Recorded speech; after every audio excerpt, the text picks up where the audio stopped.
DETV News is brought to you by DART, Delaware Public Transit Service, moving you forward.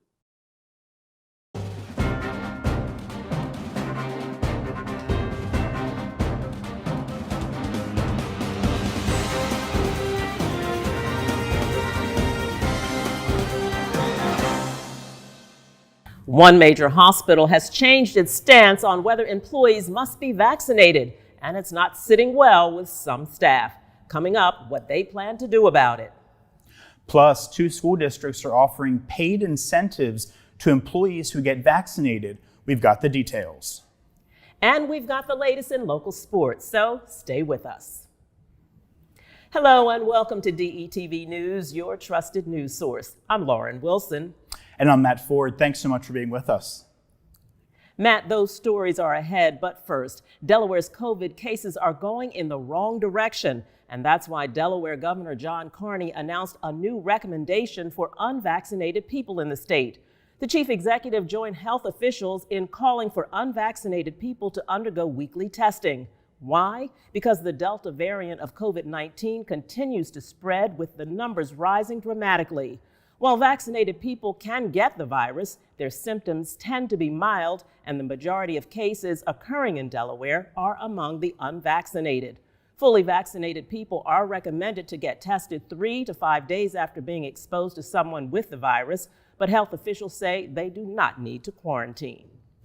In other COVID news, Delaware's largest private employer, Christiana Care, announced it will join a growing number of healthcare systems and hospitals nationwide, requiring all staff be vaccinated for COVID-19. Until the announcement, it was hospital policy that vaccines would not be required. Now, all employees, students, volunteers, and vendors must receive their first dose of a 2-dose vaccine or their single dose of Johnson & Johnson vaccine by September 21st. That's according to a hospital statement. Now, a spokesman says that roughly 71% of the hospital's 14,000 employees have already received the vaccine, and officials are verifying the status of the rest. Dr. Janice Nevin, president and CEO of Christiana Care, said the highly transmissible Delta variant and surge in COVID cases among unvaccinated people across the country prompted this change. We spoke with one employee who says the hospital system's mandate is simply going too far. The ability to have informed consent, be informed of all the side effects and risks, and make that decision on our own, just as we would our patients. We argue that every day with our patients. We inform them of all the risks and benefits, and we allow them to make that decision. We do not mandate any health care on them that they are not willing to receive. We just expect the same in return. So the rally on Saturday was organized for the purpose of protesting the mandate. Not in any way, shape, or form is this rally meant to be anti-vaccine. It is anti-mandate. We are pro-choice, pro-medical freedom, pro-informed consent. We want the public to know that we are also fighting for your rights. We stand outside our organization. We risk termination. We are risking losing our lives. Our families' lives might be turned upside down by standing out here and protesting and not getting the vaccine, or getting the vaccine, leaving regardless of your decision, being terminated regardless of your decision. So we just want the community to know it's not just our rights we're fighting for. We're fighting for the rights of our patients, the visitors that come in, our rights, the rights of the community. The Stop the Mandate rally is scheduled for this Saturday, beginning at 9 a.m. at Christiana's main campus.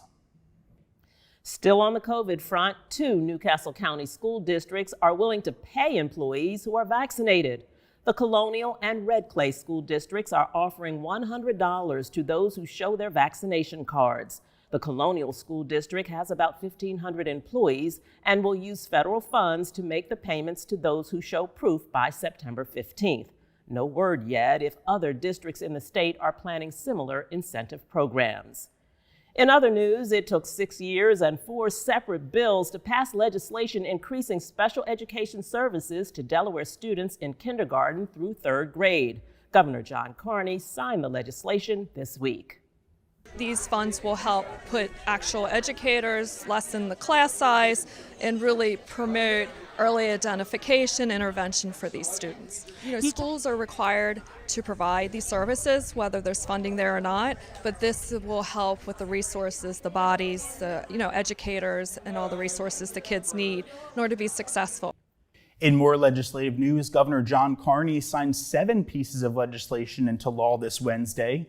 3 of the bills focus on domestic violence, assisting victims and addressing the root causes of violence by providing programs for first offenders. So one of the bills today addressed a gap and an issue that we have in trying to provide diversion for individuals who find themselves for the first time involved with the criminal justice system.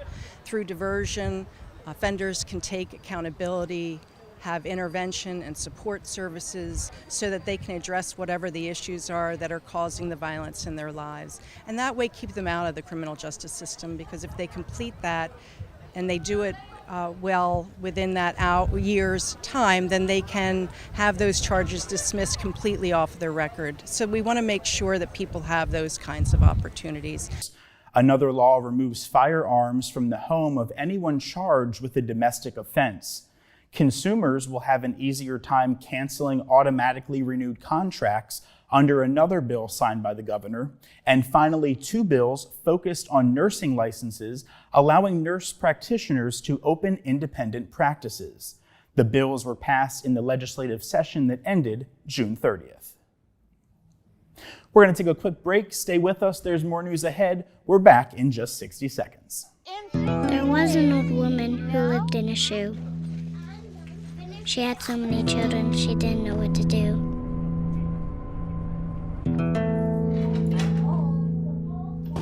She gave them some broth without any bread and kissed them all soundly. Lights out. Good night. And put them to bed. Hunger is a story we can end. End it at feedingamerica.org.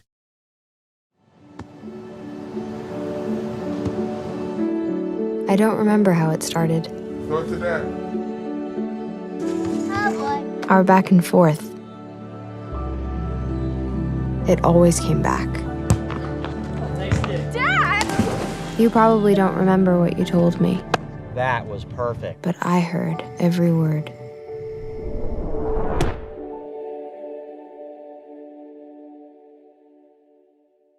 Delaware, like many states across the country, is looking for more school bus drivers and aides. There was a shortage before the pandemic, but officials say it has worsened because the average age of drivers puts them into a higher COVID risk category. School districts and charter schools have been working hard to recruit new employees to no avail.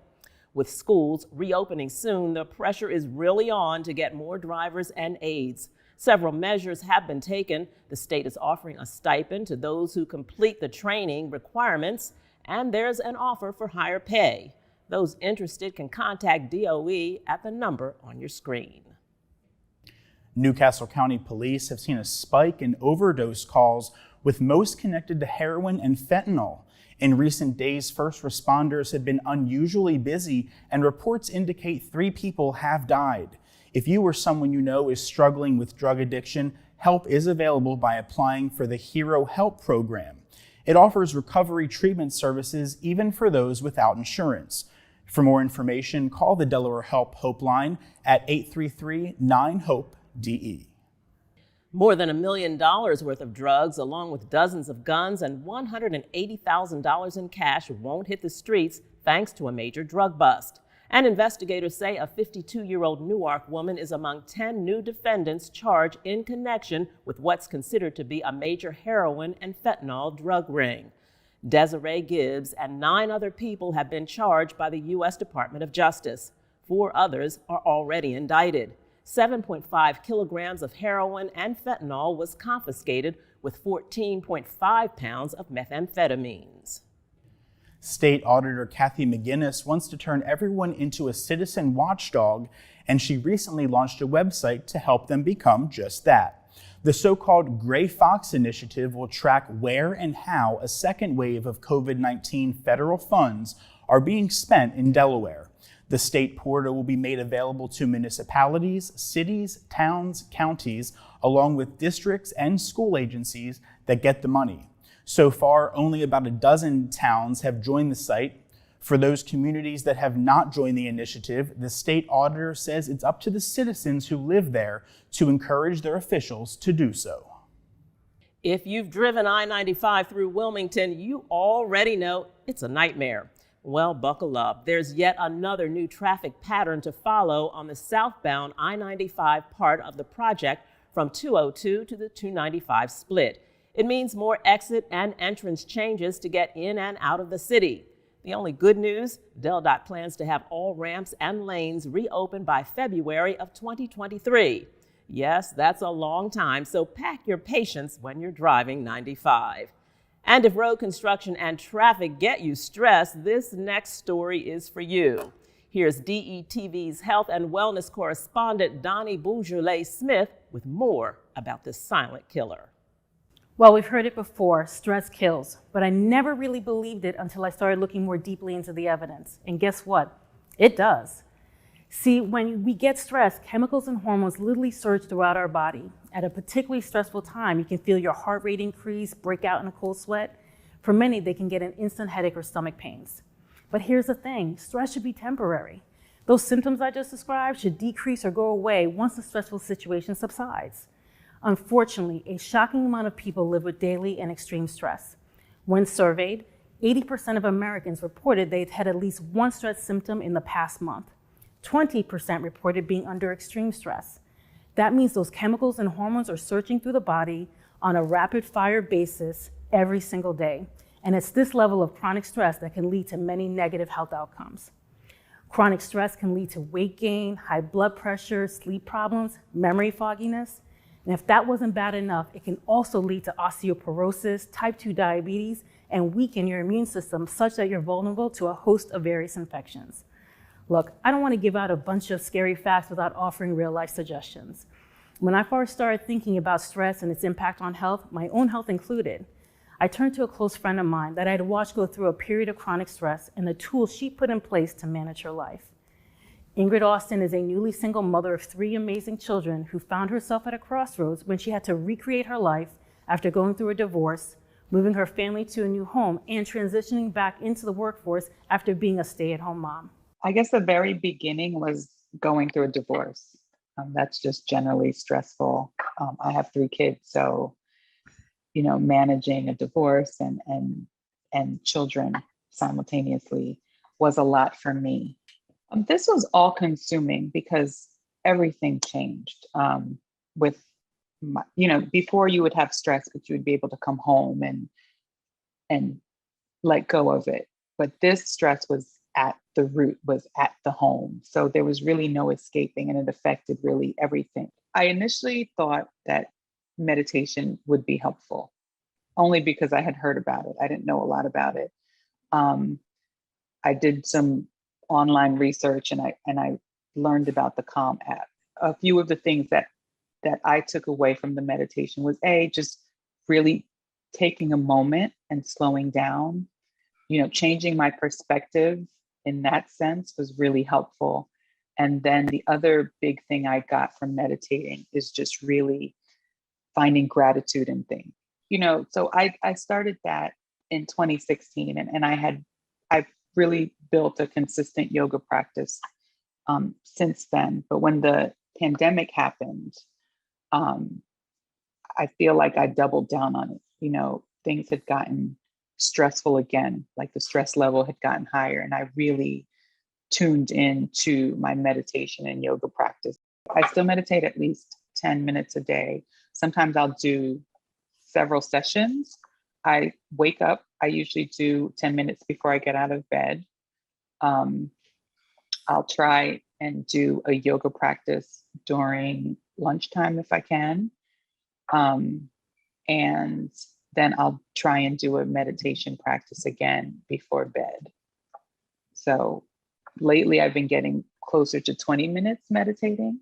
Having meditation in my toolbox, I also just meditate whenever I feel stressed. or if I have a moment and I just need to calm my mind down, I'll do it at any point, whenever I can get those 10 minutes. Ingrid is not alone. So many people have to develop coping mechanisms to get through periods of stress. Here are a few more suggestions to help you get through a tough time. 1, meditation. Ingrid shared how she incorporated 10 minutes a day into her routine. And there are a number of free guided programs and apps as well as YouTube if you would like to give it a try. 2, physical activity. For Ingrid, she discovered yoga as a way to ease some of her stress symptoms. And just recently on this very show, we were talking about the power of 30 minutes of walking. 3, journaling.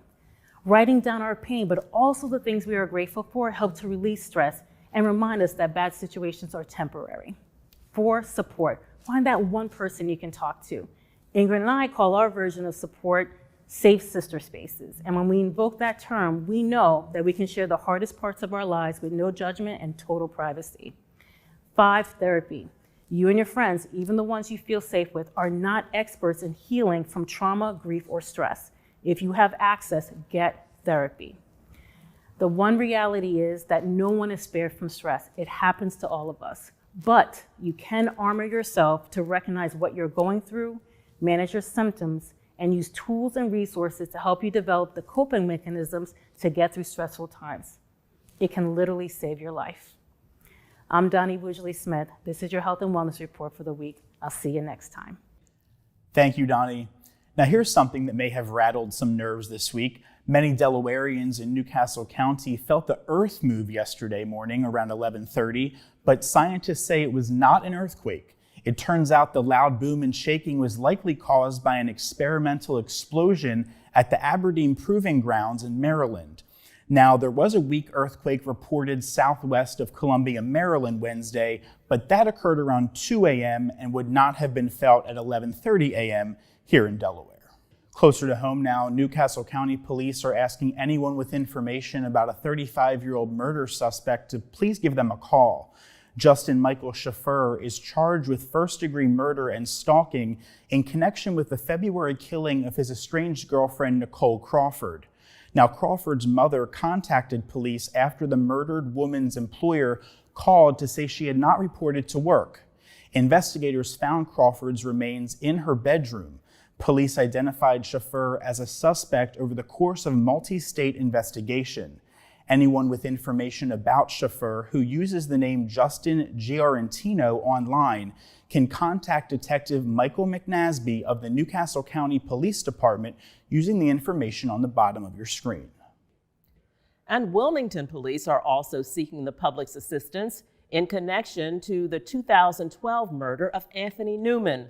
On June 12th, police responded to a shots fired call at the intersection of 10th and Pine Streets and found Newman gravely wounded. The investigation remains ongoing by the city's cold case unit. Anyone with information can contact investigator Robert Portlow at the number on your screen. The State Fire Marshal's office is investigating a fatal house fire that occurred Tuesday morning in Newcastle. The blaze was reported shortly after 10 a.m. on Simons Drive near Newcastle Avenue. The Holloway Terrace Fire Company arrived on the scene with smoke pouring from the one-story house. Firefighters and Newcastle County police officers rushed into the home to attempt to rescue, but found one person who was not identified already dead in the home. The cause of the fire remains under investigation. Now, an autopsy was scheduled for this week. Fire damage was estimated at $100,000.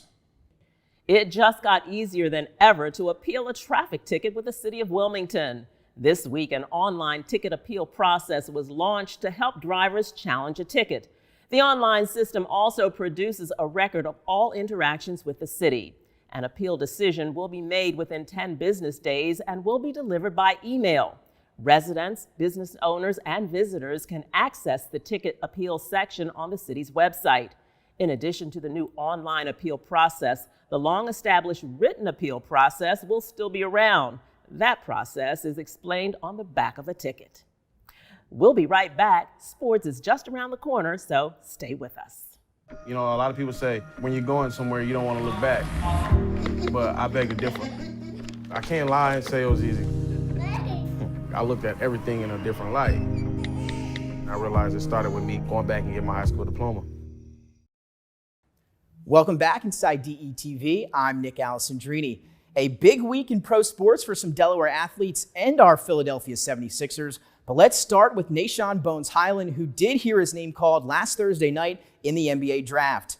Highland was selected with the 26th overall pick in the first round by the Denver Nuggets, and now will head out west to join reigning MVP Nikola Jokic.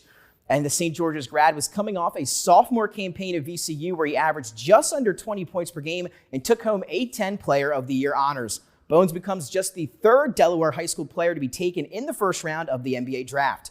Look for Bones to make his Nuggets debut in the NBA Vegas Summer League this Sunday on NBA TV when Denver hosts Miami at 10 p.m. Eastern Time. A lot of eyes were on the Sixers as well on draft night, a lot anticipating maybe a Ben Simmons trade or a trade of that 28th overall pick, as Daryl Morey has alluded to. But Simmons, for now, is still in Philly, and the Sixers stayed put at that 28th spot. They selected the freshman guard from Tennessee, Jaden Springer. Springer averaged 12.5 points per game last season in the SEC and was a member of that SEC all-freshman team. The Sixers also made two moves in free agency by signing center Andre Drummond and then bringing in former Jazz bench player George Niang. Sixers open up Summer League in Vegas on Monday at 4 p.m. A Delaware native is coming back to join the hometown team. Former St. E's grad and 2012 High School Defensive Player of the Year here in Delaware, Andre Patton, has agreed to a deal last week with the Philadelphia Eagles. Patton spent the last 2 seasons on the Miami Dolphins and Arizona Cardinals practice squad after starting 5 games in 2019 with the Chargers. Now for some Delaware Little League action, as Cannell Little League defeated Camden Wyoming Little League last week 4-0 to take home that Delaware Little League Major State Championship. Canal pitcher Brody Fleming had a spectacular outing as he gave up just no runs in 6 innings with 7 strikeouts. Aiden Colley also had 2 hits in 3 at-bats, including a home run. Manager Kristen Caldwell and company will advance to the Eastern Regionals in Bristol, Connecticut, where they will play New Jersey on August 8th at 10 p.m., and you can catch that game on ESPN+. More accolades on the hardwood as the 16-under AAU team We Are One took home the Hoop Group Jersey Shore Jam Fest Championship. Led by Coach Rob Turner, players consisted of Amir Height from Dover, Dion Polk from Sanford, Chris Albero from Archmere, Amir Cunningham from Middletown, Jeremiah Herring from St. Elizabeth's, Anthony Aglio from CR, and Ishmael Dobson from Wilmington Friends. Congrats, fellas, on the championship. Now it's time for some more of our top plays of last season. We're going to get you started with 4 from last fall on the football field. And we're going to get started with Concord and Pharrell Howie. You're going to see him here against Apo, trailing 14-0 in the second quarter. He's going to break through that line, block the punt, and then scored himself as he falls on and in the end zone. Big play there at number 4 for Concord and a big score last fall. Now we go on to number 3. To go down to Milford and Marquise Gillis. You may see him a little bit later on as well, but here he is, 34-14, fourth quarter action. He's going to break through the line in a similar trend. Block it. He's going to scoop it and score himself. Marquise Gillis at number 3 with another blocked punt for a touchdown at 4 and 3 in this week's top plays. Now we're on to number 2, and it's going to be Philip Stratton, PJ Stratton from Sussex Central. Boy, we miss these foggy Friday nights in the fall. We're going to get back to them shortly, but here he is taking the handoff, and he's going to take it 59 yards. Reverses field all the way to the sideline, showing off the Jets there. Nobody going to be able to catch him. PJ Stratton for a 59-yard touchdown in a big game for the Golden Knights last season. And now to our top play here. It's Marquise Gillis again. You know the name, saw him earlier. This time he's going to do it at the running back position here. Takes the carry and explodes right up the middle. Nobody even going to get a hand on him. Turns on the Jets at the 30-20-10, easily into the end zone for Marquise Gillis. His second play of our top 4 this week. He's got 2 of them and a big play at number 1. That'll do it for sports this week. We're going to take a break. Make sure you stay right with us. The COVID-19 vaccines can be our chance to get back to our plans, to get back to each other, to life. But it's okay to have questions, like, how were the vaccines tested? In rigorous clinical trials among adults of diverse backgrounds. Find the latest information at getvaccineanswers.org. Welcome back. 3 Dover elementary schools have been transformed into free medical clinics for anyone in need of health care. It's all part of what's called the Greater Dover Health Blitz. More than 600 patients have already been seen in just the first 2 days of the 9-day event. Members of our armed forces will conduct basic wellness exams, dental care, eye exams, and even health and dietary consultations. Get there early, organizers say. People have been lining up before 7 a.m. to secure their spot. The Blitz will continue through August 9th from 8 a.m. to 4 p.m. at North and South Dover Elementary Schools, as well as Town Point Elementary. Now, all services are free and there's no need for ID or insurance. And by the way, you do not have to be a Dover resident to get those free services. Some people, they say, have come as far away as Philadelphia. Soon the Powerball will be drawn not 1, not 2, but 3 times a week. That's right, beginning at the end of the month, a new Powerball drawing will be held an additional night each week. The additional weekly drawings start August 23rd.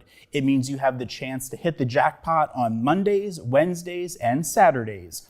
The starting cash prize, $20 million, will remain the same, and the game will continue to cost just $2. Tickets can be purchased up until 9:45 p.m. on the night of a drawing. Good luck. And Matt, there's hope Mother Nature will bring us some good luck. Here's a look at the weekend forecast.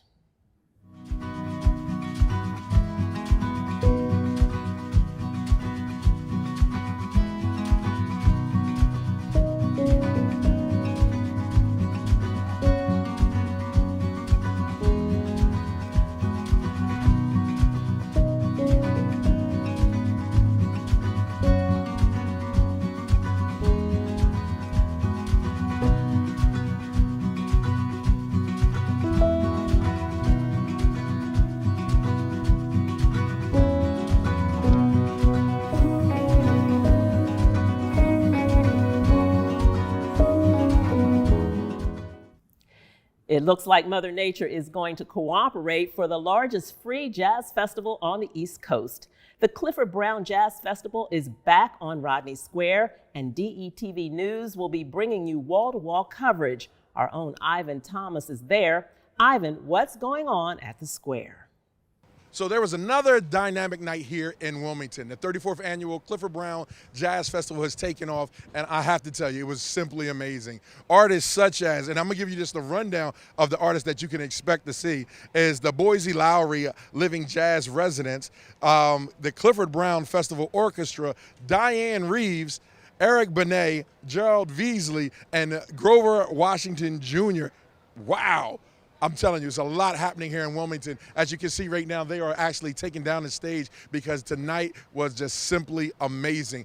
Thanks, Ivan. Get a backstage pass here on DETV, where we will be airing interviews with the artists. Check us out on Channel 28, on Facebook, or at detvch.com. The performances start at 5 o'clock from today until Sunday. Now, here's a look at the show's rundowns for the week.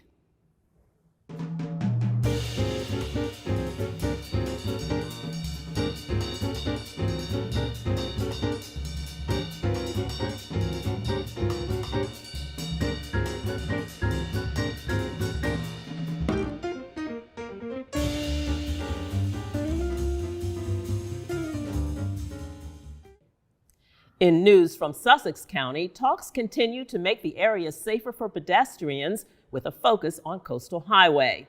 DelDOT is looking at locations frequented by pedestrians and cyclists. For example, connecting residential areas to shopping centers or community services.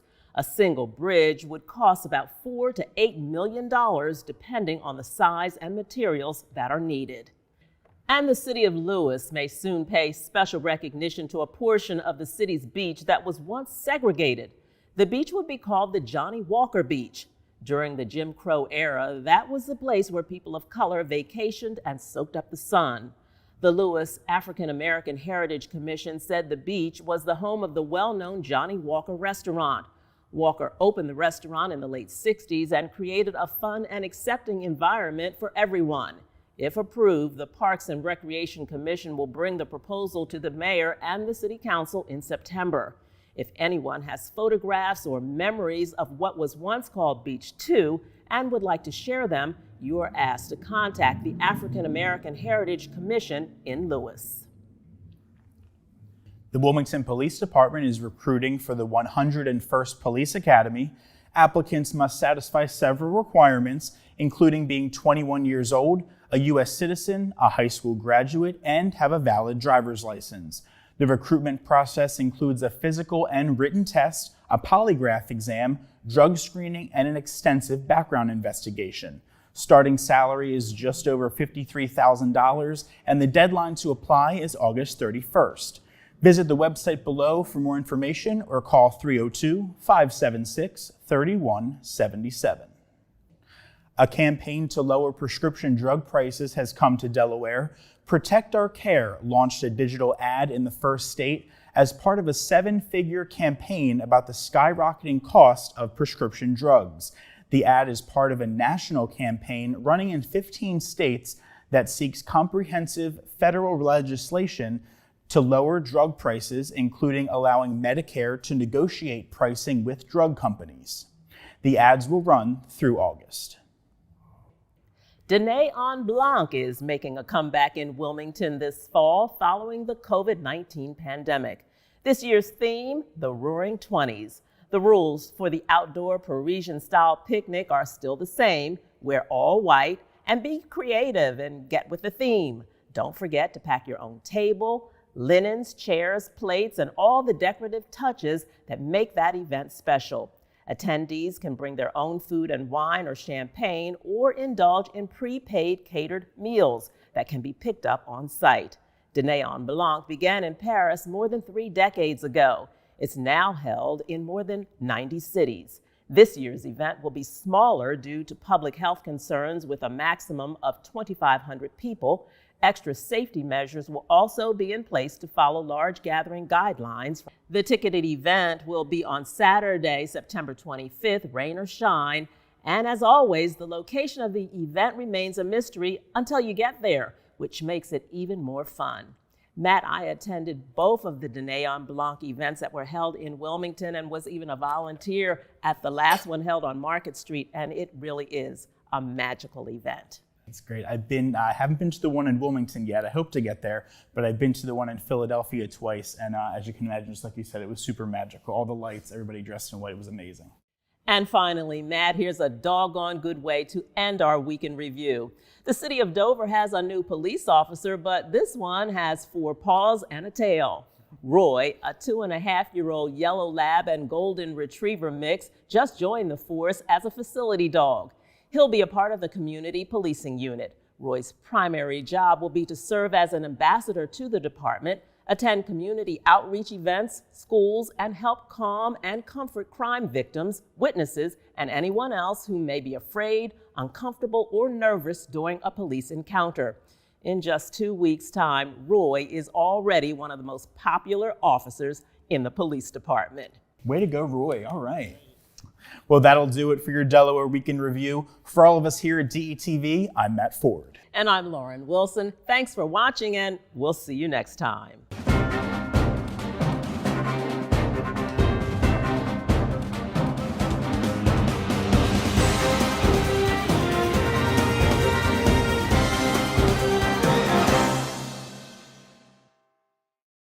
DETV News is brought to you by DART, Delaware Public Transit Service, moving you